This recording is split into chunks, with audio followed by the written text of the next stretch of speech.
Hello, everyone. My name is John Moore, and I'm the Secretary of the Historic Towns Trust. As you'll realise, I'm Scottish, and in this video, I want to discuss what the Trust has done, what it is doing, and what it wants to do in Scotland. For those native Scots, or who are interested in this part of Britain, I hope this will be of interest to you as participants in the All About That Place challenge, but also a stimulus to consider ways in which you might think about our work in any future study or research. As this is day 9 of this event, I'm assuming that some of you will have seen other videos given by my colleagues and are at least slightly familiar with what we do. However, just in case folk are now completely bemused by the sheer volume of stuff out there and the sea of acronyms, it might help to reiterate a few key points about our work and mission. We're an incorporated charity run by volunteer trustees, which aims to widen understanding and appreciation of a shared urban past by producing maps and atlases of British towns and cities. Although several trustees are leading academics in the field, we work in collaboration with local historians, geographers, and archaeologists. One heartening aspect of our projects is the undiminished enthusiasm of the non-professional groups who provide the information which enriches our maps. Local ownership is essential and important because we are keen to share this knowledge with as wide a range of interests in as many ways as possible. We want our maps to appeal to the general user, to encourage and develop their own curiosity in place, wherever that might be. At present, we've covered 23 towns and cities, but following a restructuring in 2015, we're aiming to increase our scale and speed of production.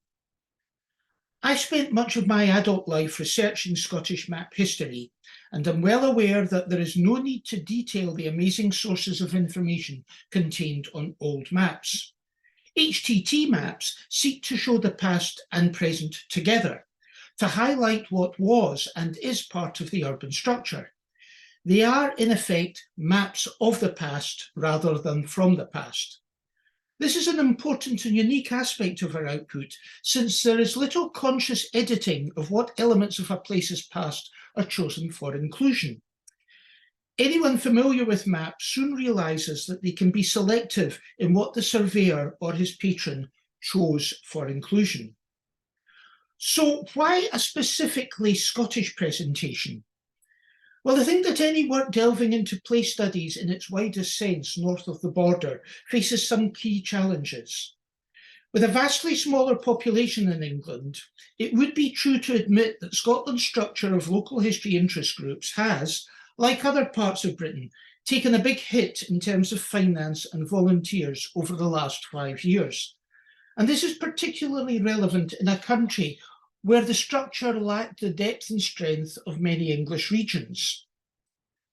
The long-term impact of the COVID pandemic has affected more than the nation's health. More significantly, although Scotland is well served by two key agencies, namely the National Library and National Records, both are based in Edinburgh, and access to their collections is far more restricted than it once was. Given a less robust archive service throughout the country, this can be a challenge to researchers living beyond the Central Belt. On the other hand, the NLS Maps website is internationally recognised as a model provider of high-quality images covering not only Scotland, but reflecting the nation's contribution to mapping internationally. If you haven't used this site, I can't recommend it strongly enough. In collaboration with local digitisation projects, it is adding to a growing number of available images of estate plans.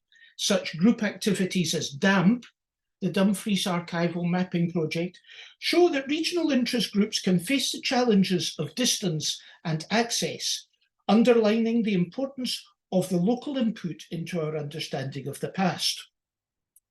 The NLS has been a strong supporter of the HTT's work by providing the late 19th or early 20th century Ordnance Survey base maps, which are the foundation of our own products.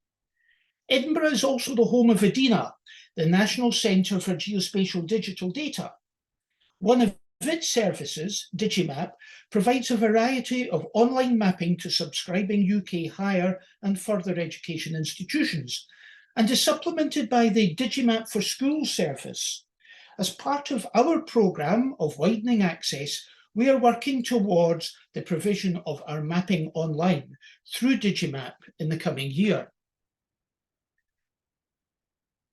Ostensibly, there should be no major problem in selecting suitable places for a Scottish urban mapping programme. In his seminal but posthumous work on the boroughs of Scotland, published in 1965, George Pride listed a total of 482 individual settlements, ranging from royal boroughs to those strange contrivances, the boroughs of barony and regality. However, among the ranks of the former are Roxburgh, Aldearn, Kilrenny and Whithorn, which have populations today of around 520, 740, 600 and 740 respectively.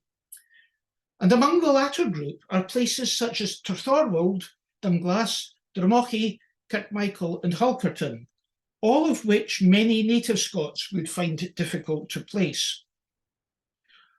Although renowned for their distinctive architecture and layout, many Scottish boroughs are remarkably small, and for several the imprint of history on their appearance is notably modern. Nonetheless, to me, these provide ideal examples of places where the recent past is as vitally important to our understanding of Britain's urban fabric, and I'd suggest maybe more relevant to those less inured in a concept of history which terminates somewhere around that hotbed of genius which was the Age of Enlightenment in Scotland. As yet, the Historic Towns Trust presence in Scotland has more than a strong element of history repeating itself. Anyone familiar with the early work of the Ordnance Survey here will know that initially it was described as a most extraordinary record of dilatoriness and vacillation of purpose. On the face of it, our record is similarly thin, with only Glasgow being mapped so far.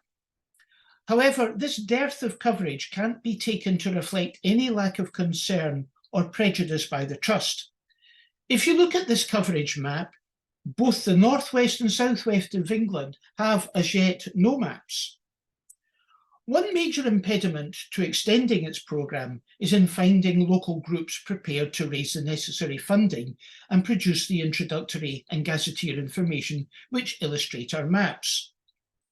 This process is a corporate effort uniting different strands of local and professional expertise to produce a very marketable product.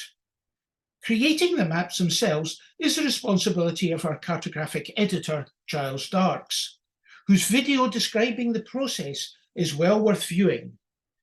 I think the resulting maps speak for themselves.